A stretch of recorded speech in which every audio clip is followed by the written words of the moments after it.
Asan? Okay. Psychological lumbar lordotic curve. Pero dito kanina kasi nasa tagi. Tagig.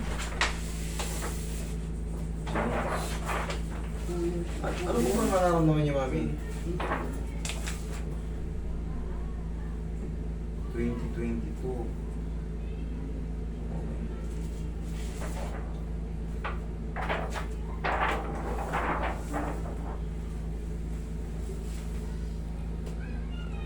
Particular. Saan yung pinaka-particular? Dito, Kabilaan. Opo, ma'am.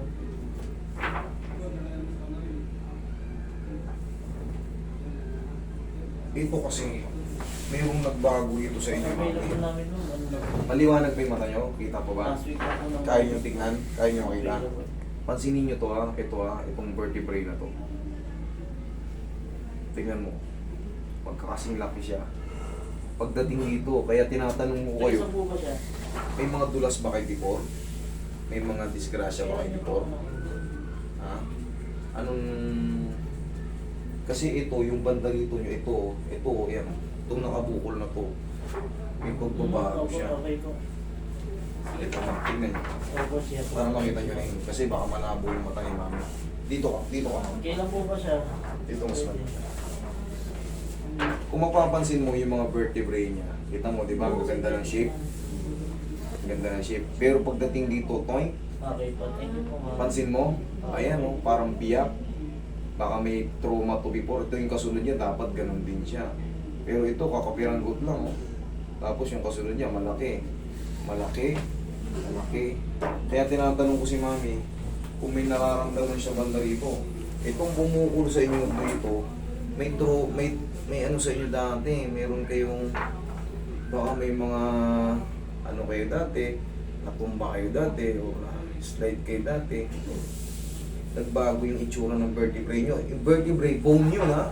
Hindi yung binabanggit natin, hindi itong annulus disc. Vertebrae mismo. Napansin mo? Di ba? Iba itsura. Ayan, mami, oh. Kitang-kita. Pero sana hindi ito yung iniinda nyo ha. Sana matigas. Hindi ko na pakakailaman to. Dito tayo magpo-focus kung saan. Kaya tinatanong ko sa inyo, kung saan nyo yung banda yung pinakamasakit. Ano siya, sakop siya. Ito yung ano yun. Baka ito yung iniinda nyo. Mami, ito yun yun. Ito, liga mo. Hawakan mo to. Ito. Dito, hawakan mo to. Yung hinahawa ko. Yan. Yung mag-isa na yan. Yan yung may problema. Ngayon, ang masakit kasi sa, ano mo, mami mo ba siya o lola? Dito. Yan yung particular sa mga kabilang. Kumbaga, kadugtungan siya dyan. Kasi ang spinal nerve niyan, pag ganun, ito. Yan, no, kaya mararamdaman niya rito sa tagiliran niya. Pag ganyan, no? Pag ganyan yan. Kaya sabi ko sa kanya, kung saan yung porsyon na masakit, dito yung may tama kay mami sa taas. Mararamdaman niya yung pag ganyan, palibot ng pag ganyan. Siyempre, pag na mami, kung sakaling may mga activity kayo sa bahay, o kaya naglilinis kayo ng bahay, once na gumanyan kayo, yan, magra-radiate yan. Itigas yung balakang nyo. Tapos, siyempre, pag matutulog na kayo, kung kailan magpapahinga kayo, pag humiga kayo, parang hirap pa kayo humiga minsan. Pag tatagilid kayo, kasi magkakaroon ng ipit-ipit yan. Ganun ba nararamdaman nyo? Pag kayong umamalengke ako na. Pag napagod na kayo.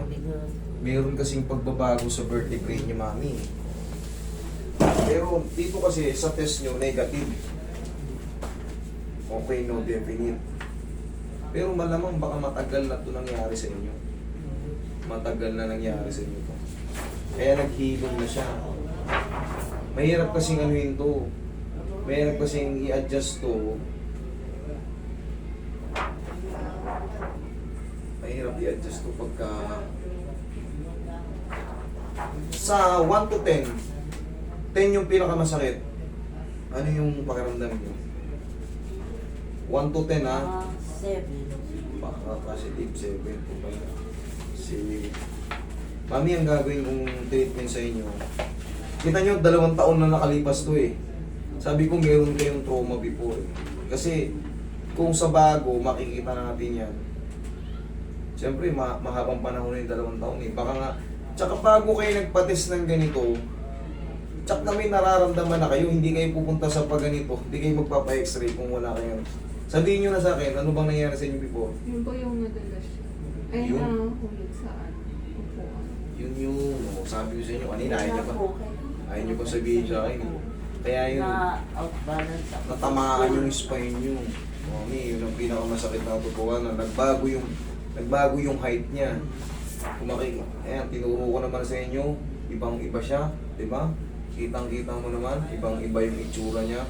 Based sa nararamdaman niya, sakto pa kung sa may ano. Oo, pag ganun, yung nararamdaman mo. Kasi common na common yung masakit sa mga umiidad. Yung dito banda-banda sa puwet. Dito. Pero kasi yung nararamdaman ni Mami, based sa turo niya pag ganun. Okay. Sige, Mami. Tignan ko yung magagawa ko, ha. Nakita ko naman yung position. Sige, wait lang. Diyan naman ako po lang.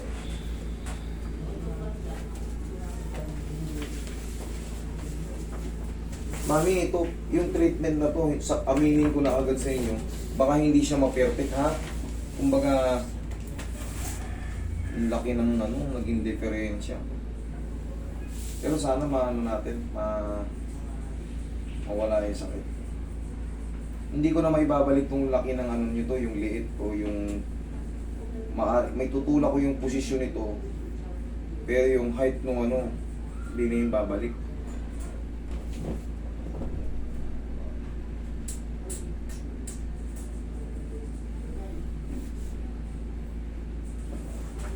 Sepin yung masakit eh. Lalayan ko muna, Mami, ha. Uploadin ko lang, ha.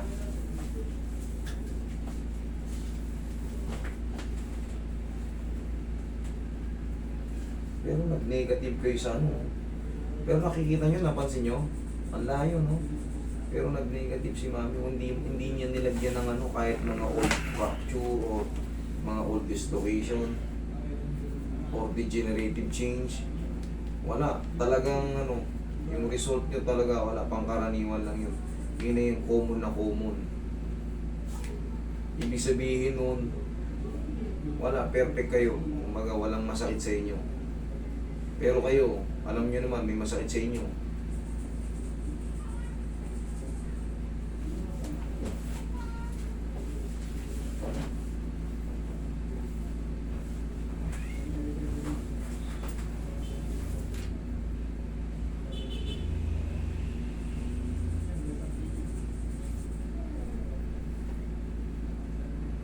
Kami kailangan nyo nito ng alam niyo yung liver, parang brace sa mga pag nabubuntis, ilalagyan ng brace sa balakang.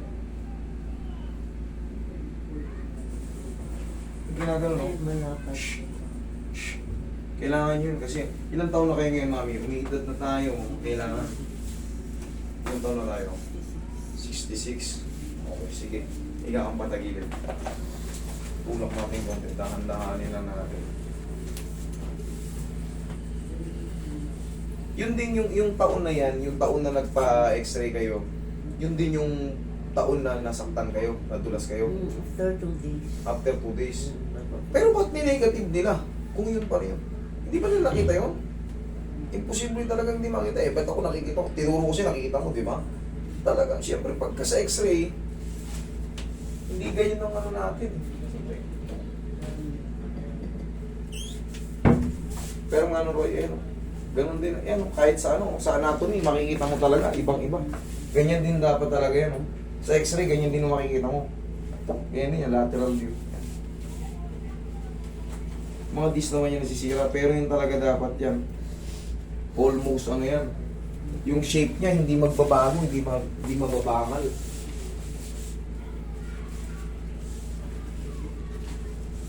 Pero okay, matakot man. Relax na kayo. Tulak lang natin ng konti. Relax lang, ha. Huwag nang lalabanan, ha. Sabihin nyo kung masasaktan kayo, ha. Yun. Tumulog na kagad. Kabilang side. Saktan kayo? Hindi. Okay, good. Konting pectus na. Ito kasi very fragile na rin kayo, Mami. malutong na yung buto natin, hindi talaga pwede, hindi uubra yung mga sobrang lalakas na cracking. Tapos yung mga vertebral body nyo nga, nakikitaan natin ng kakaibang size. Lambutan mo lang. Isa pa. Nasakta kayo? Hindi naman. Okay na pa kayo?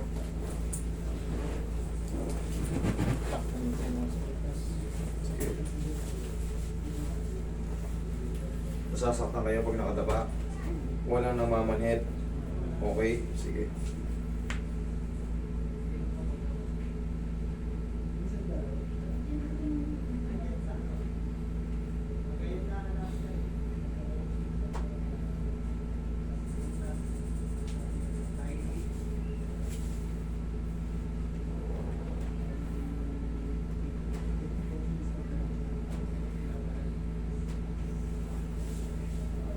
Okay lang kayo dyan?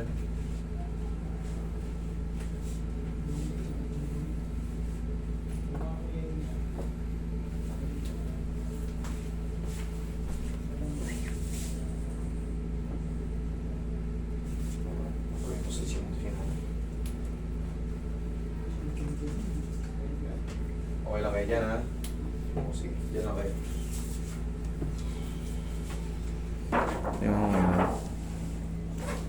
Hindi kita, malabo. Ayan o. Dito sa maliwanag. Ayan o. Kita ba? Nauunahan ng ilaw. Pero yan o, yan o. Yan o, yan. Yung part na yan. Kasi kung mapapansin nyo yan, lalaki ng mga vertebrae niya. Lalaki. O, di ba? Lalaki.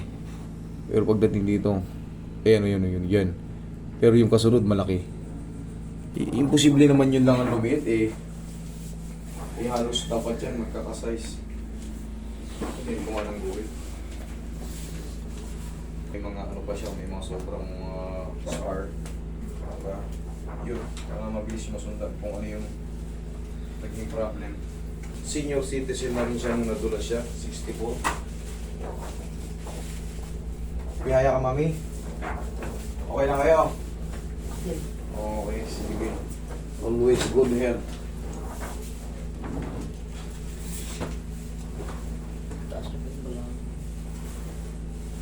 Ngayon, mami, tuturuan ko kayo ng mga pandaya-daya dyan para kahit pa paano makaka-release kayo ng ano, yung mga pag sumakit yung balakang nyo.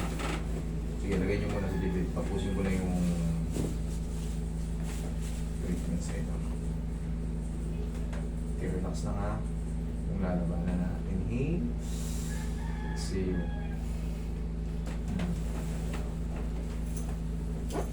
Huwag na huwag kayong magbubuhat ng mabigat, mami, ha? Kasi pag yumuko kayo, lulundo yun. May ipit. Parang ganito lang din yan, vertebrae natin, ganyan. Itong nasa gitna mo, mas maliit na siya. Kumbaga nakapulot ng ganun. Kaya pag nagbuhat ka ng mabigat, pag ahon mo ng ganun, maaaring sumakit na agad balakang mo. Hanggat maaari, pagka kunyari magkakaroon kayo ng activity rin sa bahay nyo o mga maglilinis kayo ng bahay, kailangan kahit pa paano meron na kayo. Tansyahin nyo lang yung kailangan nakakahinga kayo na maayos. Mga hindi sobrang higpit. Okay lang kayo pag nakahiga. Walang masakit, walang kumikirot. Sure, ha? Okay po. Wait lang. Bumili lang din kayo ng pau para kahit pa paano. Siyempre, Yan ang ginagamit ko. itong ginagamit nyo, okay, very good. Kasi delikado itong ano nyo. Buti nga kayo, kahit pa paano hindi kayo nalumpo nung nangyari sa inyo pagkadulas nyo. Ay, doon. Halos nagnalahati yung ano nyo, vertebrae nyo.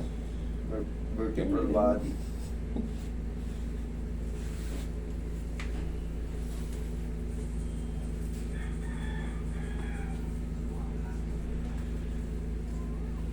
Tapos, yun nga, kunyari, sabihin na natin ano, siyempre may mga aktibidad tayo sa araw-araw sa mga gawain bahay. Kahit pa paano, ganyan-ganin nyo lang yung massage siya. Ha? Yung paligid lang, huwag yung itong patamaan kasi kung hindi kayo marunong, maaaring lumusot siya. Kaya ang ginawa ko, dahan-dahan lang, very, very smooth lang. Tumunog naman na siya. Doon saktong-sakto yung sa hinawakan ko. Kahit pa paano, sa tingin ko naman, Very careful na yung ginawa ko. Talagang giginhawa kayo dyan. Tapos yun nga, sa palibot, ganyan yun ang nampaw. Pero kung talagang in pain kayo, dali nyo sa akin. Ako nang bahala mag-adjust. Tapos ito lang exercise nyo kayo. Pag-gising nyo sa umaga, kapit kayo sa mga o sabihin na natin nakakapit kayo sa grills, hawakan ko kayo. Sabihin natin grills ako. Ganun kayo. Tuurin nyo yung hangin. 1, kabila. Kabila. Yan, ganyan lang. Para hindi kayo matumba kasi pag may kinakapitan kayo, baka mamaya wala kayong makapitan, outbalance kayo, matumba kayo. Pero yun nga, hawak kayo sa grills. Yung exercise ko mo. Very good. O, kumusta yung pakaramdam nyo? Magaan. Magaan? O, huwag lang kayo maliligo today. O, stay healthy. Okay? Ingat kayo.